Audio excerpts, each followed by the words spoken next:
ሰላም ጤና ይስጥልኝ ውድ የተከበራችሁና የተወደዳችሁ የዩቲዩብ ቻናል ቤተሰቦቼ እንደምን አላችሁ? እስከ ቪዲዮ ፍጻሜ ድረስ አብራችሁ እንድትሆኑ በአክብሮት እየጠየቅን በቅድሚያም ወደ ማዳጋስካር ፕሬዝዳንት ወስዳችኋለሁ። የማዳጋስካር ፕሬዝዳንት በወጣቶች ተቃውሞ ምክንያት መንግስታቸውን መበተናቸው ተሰምቷል። ትራምፕና ኔታንያሁ በጋዛ የሰላም እቅድ ላይ ተስማሙ። በዝርዝር እንመለከታለን።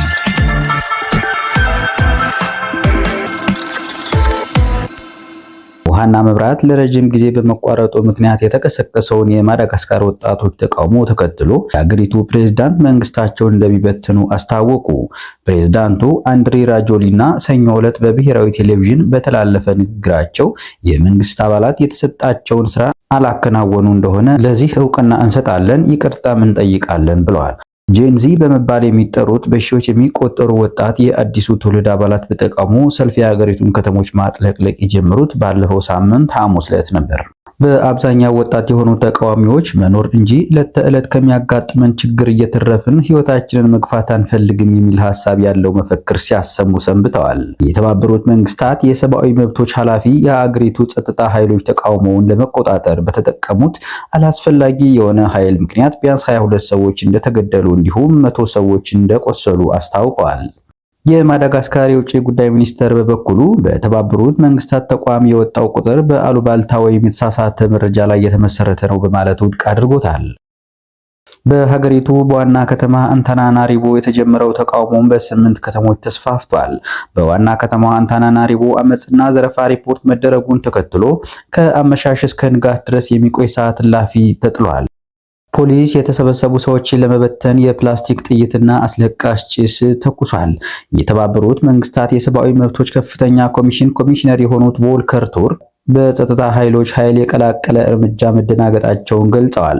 ሰልፈኞቹ ሲታሰሩ እንዲሁም ሲደበደቡና ጥይት ሲተኮስባቸው መመልከታቸውንም ተናግረዋል። ኮሚሽነሩ ሰኞ ዕለት ባወጡት መግለጫ የጸጥታ ኃይሎች አላስፈላጊና ያልተመጣጠነ ኃይል ከመጠቀም እንዲቆጠቡ እንዲሁም በዘፈቀደ የታሰሩ ተቃዋሚዎች በሙሉ በአስቸኳይ እንዲለቀቁ አሳስባለሁ ብለዋል። የተባበሩት መንግስታት መረጃ እንደሚያመለክተው ከሞቱት መካከል በጸጥታ ኃይል አባላት የተገደሉ ተቃዋሚዎችና ተሳትፎ ያልነበራቸው ሰዎች ይገኙበታል። ሌሎቹ ደግሞ ከተቃዋሚዎች ጋር ግንኙነት በሌላቸው ግለሰቦችና ወንበዴዎች በተስፋፋ ጥቃትና ዘረፋ ተገድለዋል ብሏል። የማዳጋስካር ፕሬዝዳንት ስራውን በአግባቡ አላከናወነም ያሉትን የኢነርጂ ሚኒስትር ባለፈው ሳምንት ከኃላፊነት አነስተዋል። የተቃዋሚዎች ፍላጎት ግን ፕሬዝዳንቱን ጨምሮ የቀሩት የአገሪቱ መንግስት አመራሮች ከስልጣን እንዲወርዱ ነው። ይህንን ተከትሎ በሺዎች የሚቆጠሩ ሰልፈኞች ሰኞ ዕለት ጎዳናዎችን ተቆጣጥረዋል። ፕሬዝዳንት ራጆሊና በቴሌቪዥን በተላለፈው ንግግራቸው ቁጣውን፣ ሀዘኑንም እንዲሁም በኃይል መቋረጥና በውሃ አቅርቦት ምክንያት የተፈጠረውን ችግር እረዳለሁ ብለዋል። ጠቅላይ ሚኒስትሩን እና የተቀረውን የመንግስት አካል ማባረራቸውንም ገልጸዋል። አዲሱ መንግስት ከመመስረቱ በፊት ባሉት ቀጣዮቹ 3 ቀናት ውስጥም ራሳቸውን ለጠቅላይ ሚኒስትርነት የሚያቀርቡ ሰዎች ጥቆማ እንደሚሰበሰብም አስታውቀዋል። ፕሬዝዳንቱ አክለውም ከወጣቶች ጋር መነጋገር እንደሚፈልጉ ተናግረዋል። ባለፈው ሳምንት በዋና ከተማዋ አንታናናሪቮ ከታዩት መፈክሮች አንዱ ችግር አልፈልግም፣ የምንፈልገው መብታችንን ብቻ ነው የሚል ነበር። ይሁን እንጂ አንዳንድ ሪፖርቶች እንደሚያመለክቱት ባለፈው ሳምንት የወጡ ተቃዋሚዎች ቢያንስ የ2 የምክር ቤት አባላትን መኖሪያ አውድመዋል። ሰልፈኞቹ ይህንን ያደረጉት ቤቶችን በእሳት በማያያዝ ሊሆን ይችላል ተብሏል። የጄንዚ እንቅስቃሴ መሪዎች በበኩላቸው ተከፍሏቸው የመጡ ወንበዴዎች የወጣቶቹን ተቃውሞ ለመጥለፍ የተለያዩ ህንፃዎችን ዘርፈዋል በማለት ከሰዋል። ማዳጋስካር በአውሮፓውያኑ 1960 ነፃነቷን ካገኘችበት ጊዜ አንስቶ በርካታ አመጾችን አስተናግዳለች። በ2009 የቀድሞ ፕሬዝዳንት ማርክ ራቫሎማናና ስልጣናቸውን ለቀው የአሁኑ ፕሬዝዳንት ራጆሊና ወደ መንበሩ የመጡትም በርካታ ሰዎች በተሳተፉበት ተቃውሞ ነው። የአሁኑ ተቃውሞ ፕሬዝዳንቱ በ2023 ለሶስተኛ ጊዜ ከተመረጡ ወዲህ ያጋጠማቸው ትልቁ ተግዳሮት ነው ተብሏል።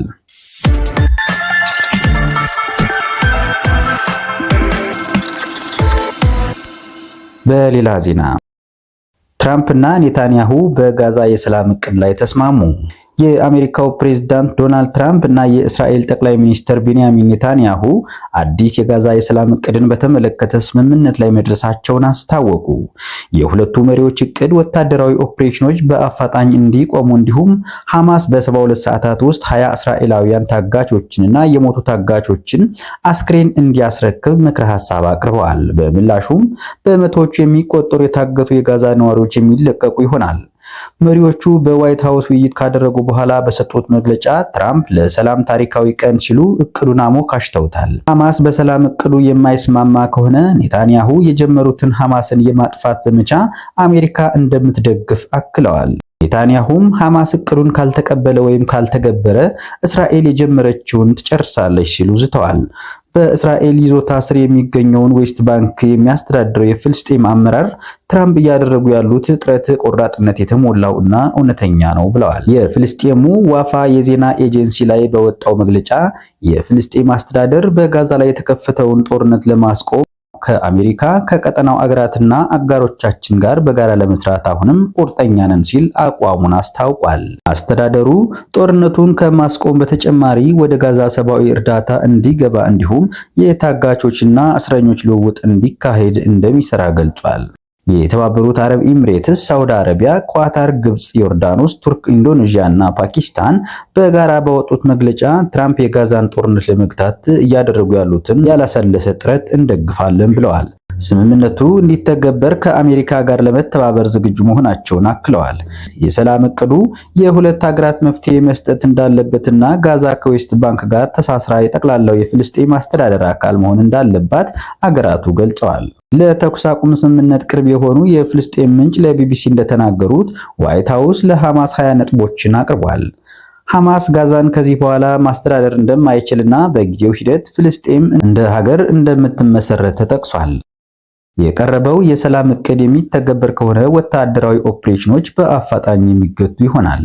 አሁን ያሉ የጦር ግንባሮች ባሉበት እንዲቆዩና ቅድመ ሁኔታዎች ከተሟሉ በኋላ ወታደሮች ለቀው እንደሚወጡ ይጠበቃል። ትራምፕ ባወጡት እቅድ መሰረት ሐማስ ጦሩን ፈቶ የመሳሪያ ማምረቻ ተቋማቱ ይወድማሉ። የአንድ እስራኤላዊ ታጋች አስክሬን ሲለቀቅ እስራኤል የ15 ጋዛ ነዋሪዎችን አስክሬን በምላሹ ታስረክባለች። ሁለቱም ወገኖች በሰላም እቅዱ የሚስማሙ ከሆነ ወደ ጋዛ ሙሉ ሰብአዊ እርዳታ እንደሚገባም ተገልጿል። አሜሪካ በቀጣይ ጋዛን ማን ያስተዳድራል በሚለው ላይ የወጠነችውን እቅድ አስቀምጣለች። ጋዛን በጊዜያዊነት ከፖለቲካ ነፃነት የሆነ ኮሚቴ እንደሚመራት እንዲሁም አዲስ ዓለም አቀፍ የሽግግር ጊዜ ተቆጣጣሪ አካል አስተዳደሩን እንደሚከታተል ተገልጿል። ይህንን ተቆጣጣሪ አካል የሚሾሙት ትራምፕ ይሆናሉ። የቀድሞ የዩናይትድ ኪንግደም ጠቅላይ ሚኒስትር ቶኒ ብሌር የዚህ ተቆጣጣሪ አካል እንደሚሆኑ ይጠበቃል። አድማጮች፣ የነበረን የሰዓቱ ዜና ይህ ነበር። እስከ ቪዲዮ ፍጻሜ አብራችሁን ስለቆያችሁ ከልብ እናመሰግናለን። መልካም ጊዜ